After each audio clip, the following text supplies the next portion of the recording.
नमस्कार दोस्तों, उत्तरादेव एजुकेशन में आपका बहुत बहुत स्वागत है। दोस्तों, आज हम डिस्कस करेंगे एज ऑफ चौसर के बारे में और चौसरियन पीरियड के बारे में। When we talk about the age of Chaucer was started in 1343 to 1400। The very first point in the age of Chaucer, और स्पेशली जब हम जॉफ्री चौसर की बात करते हैं तो Geoffrey Chaucer was as the father of English poetry, and we can say as the Chaucer was the father of English literature, or more especially Chaucer is called the morning star of Renaissance की morning star कहा जाता है चौसर को। Father भी है English poetry के और father भी है इंग्लिश लिटरेचर के। Now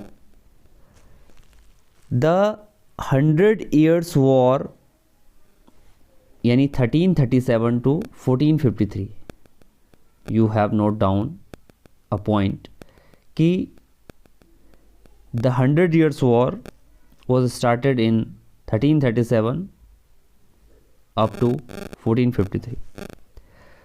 Now, age of Chaucer was transition and turbulence period. इस टाइम पर बहुत सारे चेंजेस हो रहे हैं और बहुत ज़्यादा उथल पुथल भी हो रहा है। That's why the age of Chaucer is called as the transition and turbulence period. इसी टाइम को यानी एज ऑफ चौसर को it was also called as the ruin and reconstruction period. Ruin and reconstruction और एज ऑफ ट्रांजिशन हम इसको कह सकते हैं, क्योंकि इस टाइम पर एक पूरा टाइम ही चेंज हो रहा है, यानी change from medieval to modern, medieval से मॉडर्न की तरफ आ रहे हैं। और इससे पहले यानी लगभग 1215 के आसपास पार्लियामेंट का भी बर्थ हो गया है, यानी 13th सेंचुरी में 1215 के आसपास पार्लियामेंट का भी बर्थ हो गया है। और धीरे धीरे जो करप्शन था चर्च में, it started decline. Now Chaucer was born in 1343 and died in 1400. That's why the period or the age of Chaucer is called as the age of Chaucer, और 1343 से 1400 की एज को एज ऑफ चौसर कहा जाता है। चौसर 3 king के time पर रहे, यानी Chaucer lived during the reign of 3 major kings. और अगर पॉलिटिकल बैकग्राउंड की बात करें तो पहले थे एडवर्ड थर्ड, दूसरे थे रिचर्ड सेकंड और थर्ड थे हेनरी फोर्थ। और जो हेनरी फोर्थ थे, ही just ascends the thrown in 1399 और 1400 के आसपास चौसर की डेथ हो गई थी। Now the major features of the age of Chaucer, when we talk about the major features of the age of Chaucer, तो सबसे जो फेमस घटना हुई इस समय, तो इट वाज ब्लैक डेथ, या हम कह सकते हैं कि प्लेग आया। और ये ब्लैक डेथ 1348 के आसपास हुई। और अगर इसके पूरे पीरियड की बात करें तो ये ब्लैक डेथ 1347 टू 1351 के आसपास का एक पूरा लॉन्ग पीरियड रहा प्लेग का। यानी हम कह सकते हैं कि जो प्लेग था या जो ब्लैक डेथ थी, black death also known as the great plague or the plague, which was one of the most devastating pandemics in human history. Human history में बहुत बड़ी पैंडमिक थी और एक बैक्टीरिया था, बैक्टीरिया यर्सीनिया पेस्टिस। इसके result से बहुत सारे यानी पूरे लंदन में महामारी फैल गई, पूरे लंदन में एपिडेमिक या पैंडेमिक्स फैल गई। नाउ इसी टाइम पर पीजेंट्स रिवॉल्ट हुआ, या इसी को हम टाइलर्स रिवॉल्ट भी कहते हैं या वॉट टाइलर्स रिवॉल्ट कहते हैं। वॉट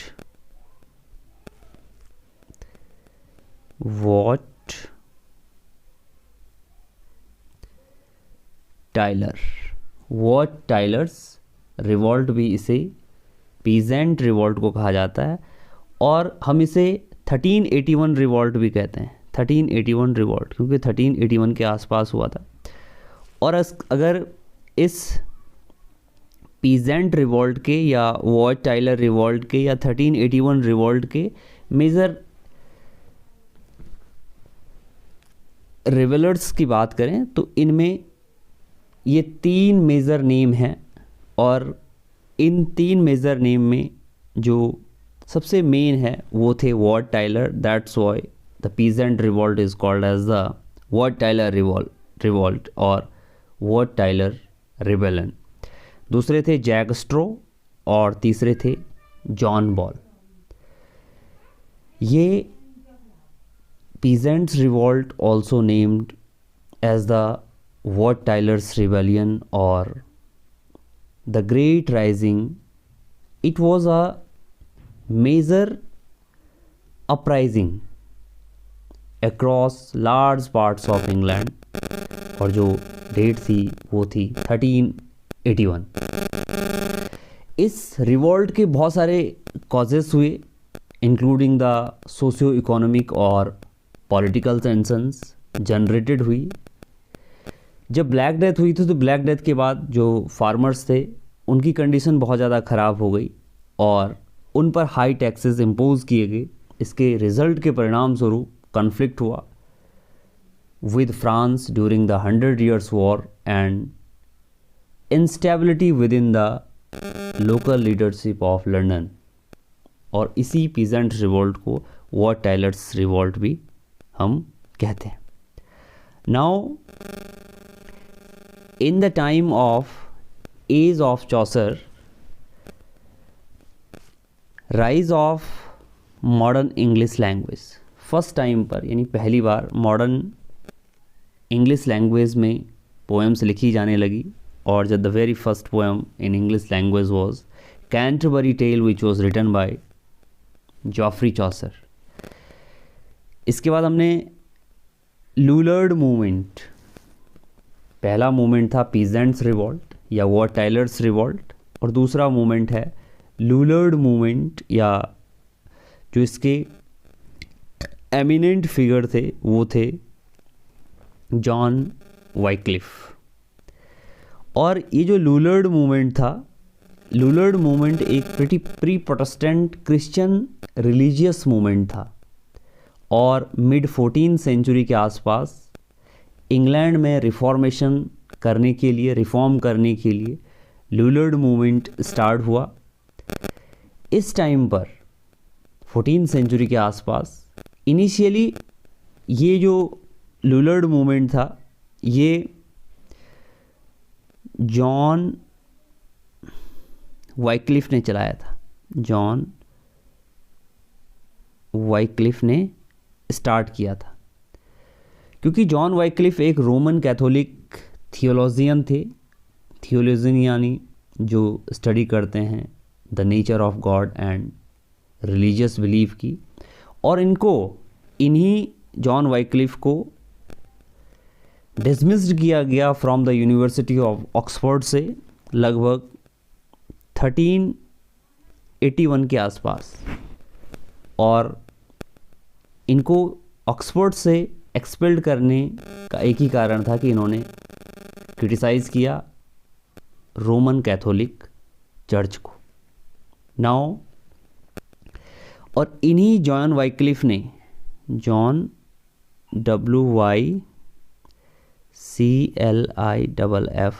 जॉन वाइक्लिफ, इन्हीं जॉन वाइक्लिफ ने बाइबल को भी बाद में ट्रांसलेट किया और उन्होंने कहा कि भाई रिलीजन में जैसे चर्च के जो कैथोलिक हैं या चर्च के जो मेन हेड है जो इंटरप्रेट कर रहे हैं बाइबल को, ऐसा बाइबल में कुछ नहीं लिखा है, इसलिए उन्होंने ट्रांसलेट किया और इन्होंने कहा कि Bible should be in the hand of common people और इसके बाद कॉमन पीपल स्वयं उसको देखेंगे, जानेंगे, पढ़ेंगे, समझेंगे और फिर उसके बाद एज इट इज़ अपने अनुसार चर्च को या रिलीजन को फॉलो करेंगे। नाउ थर्ड मेजर पॉइंट था in the age of Chaucer का कि वीकनिंग फ्यूडल सिस्टम। पूरे इंग्लैंड में फ्यूडल सिस्टम बनाया गया, यानी फ्यूडल सिस्टम में सबसे ऊपर किंग होता था और ये जो फ्यूडल सिस्टम होता था इससे पहले यानी एज ऑफ चौसर से पहले जो फ्यूडल सिस्टम था, ये फ्यूडलिज्म था, ये एक कॉम्बिनेशन था लीगल और मिलिट्री कस्टम्स का। पूरे मिडिवल यूरोप में जो लगभग 9th to 15th सेंचुरी के आसपास फ्लरिश्ड हुआ या फला फूला, इसमें सबसे ऊपर, इस फ्यूडल सिस्टम में सबसे ऊपर किंग होते थे और इसी फ्यूडल सिस्टम के थ्रू ये एक ऐसा सिस्टम था, it was for dividing land and power. King के बाद बैरन्स होते थे, बैरन्स यानी जो किंग होते थे, किंग इनको लैंड ग्रांट करते थे, इन पावरफुल बैरन्स को लैंड ग्रांट करते थे किंग और ये बैरन्स कंट्रोल करते थे वास्ट अमाउंट ऑफ लैंड को फॉर द किंग यानी किंग के लिए। इसके बाद नाइट्स होते थे, KNIGHTS, नाइट्स होते थे। ये नाइट्स क्या करते थे, बैरन इन नाइट्स को लैंड ग्रांट करते थे और ये नाइट्स पे करते थे for the land and fight for the baron when they needed. जब बैरन्स को ज़रूरत पड़ती थी सैनिकों की तब उनकी मदद करते थे और इनको टैक्स पे करते थे। जो नाइट्स होते थे, नाइट्स के नीचे यानी नाइट्स पीजेंट्स को फ्यूडल सिस्टम में पीजेंट्स को लैंड देते थे या लैंड ग्रांट करते थे।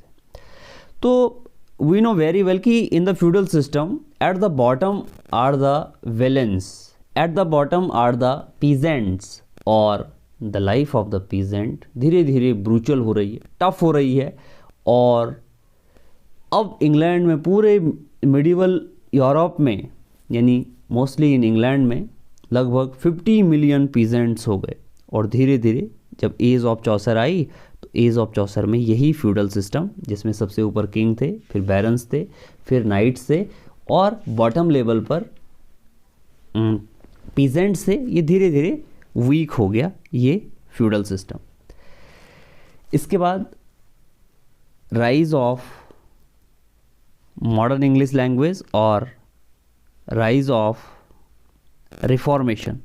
रिफॉर्मेशन यानी रिफॉर्मेशन, राइज ऑफ रिफॉर्मेशन यानी तब वो रिलीजन हो या कोई भी फील्ड हो, हर चीज़ में रिफॉर्म हो रहा है और मोस्टली लुलार्ड मूवमेंट के थ्रू और पीजेंट्स रिवोल्ट के थ्रू इस रिलीजन में भी रिफॉर्म हो रहा है। That's why it is called as the rise of reformation. Now जो चर्च में करप्शन है या जो डेपोटिज्म है या जो तानाशाही प्रकृति है, डेपोटिज्म है, ये धीरे धीरे डिक्लाइन हो रही है, निरंकुशता और चर्च का करप्शन धीरे धीरे कम हो रहा है in the age of Chaucer में। Now the point is in the Lollard movement. Lollard movement is basically a pre-Protestant Christian religious movement that existed from the mid-14th to the English Reformation। यानी reform करने के लिए लुलर्ड movement start हुआ और यही John Wycliffe है जो इसके प्रोपाउंडर है। It was initially led by John Wycliffe, he was Roman Catholic. John Wycliffe यहाँ पे मिस्टेक हुआ है, WYCLIFFE,